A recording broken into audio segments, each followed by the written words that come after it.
Hi, Rich Carrubba for bowlingball.com.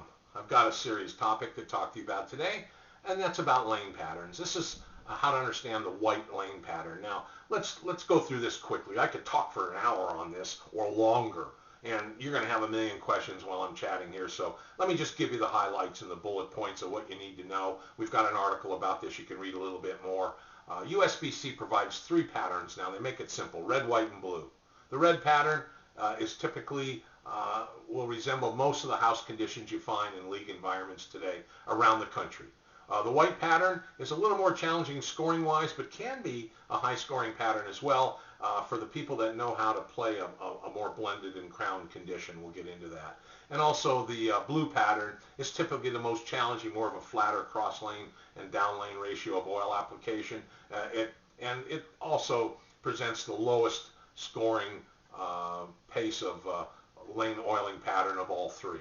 Now, in each of the three, too, the USBC allows bowling centers to modify. You can have three different levels of oil volume under each one, so arguably there's 9 different patterns. But here's the thing to know. Each bowling center maintenance team, each lane maintenance guy, they all have different lane machines. All the bowling centers are located in different climates typically. Around your town, the climate is the same, but around the country, climates vary.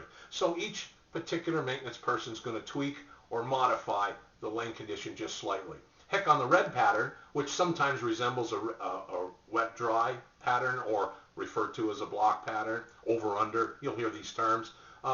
Typically, they like to steer the ball to the pocket for you, give you a high percentage of pocket shots, more strikes, easier spares, thus the higher scoring. And that oil in the middle of the lane could go from 60 units or 30 units. It's up to the bowling center. That's why we can't recommend to you exactly a bowling ball surface or layout pattern. It's up to you to do your own homework and experimentation in your local area. And you can even talk to the lane maintenance people there or the bowling people at the bowling desk. You might find more information about your lane pattern if you're curious and you like to take it seriously. The local pro shop operator or local bowling professionals might help you as well. Now, the white pattern is a more blended or crown pattern we talked about. And that means from the foul line down the lane to where the oil stops being applied, and also from the center of the lane to the edges of the lane, cross lane ratio. We call it more blended. And what that requires is, especially in the fresh oil or live oil, when you start bowling, you want to get the ball from the release point to the break point, perhaps a little wider angle than the red pattern, which typically favors more up the boards type reaction. That's why a lot of power players and even regular up the boards direction players prefer to use balls that don't have a lot of flare for a lot of hook potential on the back end of the lane. You want the ball to stay in the pattern and just smoothly and controllably arc into the pocket.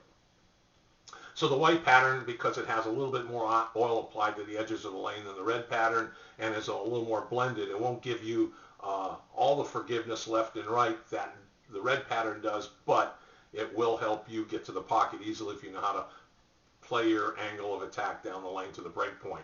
And the blue pattern is the most difficult of all. You might get a little bit of a look for a while. You want that choose a bowling ball that's going to read the mid lane very well, not make any sudden or dramatic motions. You really don't need a lot of hook on the blue pattern. What you need is a dependable, smooth, consistent reaction on the front end, mid lane, and back end. So you want bowling balls that are very controllable. Typically on the blue pattern, it's a little more challenging. But anyway, none of these patterns make any real specific provisions for the distance that the lane maintenance people apply the oils, and certainly the white pattern doesn't. So you could range anywhere from 35 to 40 feet, and that would depend on how much hook potential you need on the ball. The shorter the distance, the more the ball has time to hook on the back end, so you might want to get a ball that doesn't have quite as much hook potential. It might overhook for you when it gets out of the oil as it skids down the lane. Or vice versa on the longer distance pattern, perhaps, and you need to experiment with this based on your release and rev rate and axis tilt and all the things that you do. You might need a ball with a little more flare potential or a little bit more higher differential on the back end from the break point to the pocket on the white pattern to get the ball to recover from the break point and get to the pocket. As a rule of thumb, the shorter the distance applied to the surface, the closer to the edge of the lane's the break point.